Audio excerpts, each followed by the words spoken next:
about the mid-'70s, we changed how we were doing drain lines. What were we using in the 40s, 50s, 60s, and early 70s? So that's a great question. The older homes, depending on what year. This is for the drain line. Yes, for the older homes, the drain lines, you saw in those particular years a lot of cast iron piping mixed with a little galvanized piping. Now that was inside of the home, whether it was in the walls or underneath the concrete like you were talking about. When you got outside of the home, then it would transition to some clay pipe, Orangeburg, whatever it was being built in that particular year and or area. But inside of the home, what you were probably dealing with would have been cast iron. It was all pipe. cast. Yeah. So it was cast. Okay, cast it away.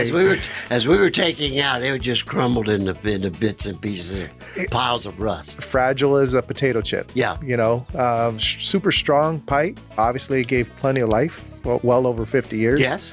But everything comes to an end. At some point in time, you've got to do something about it.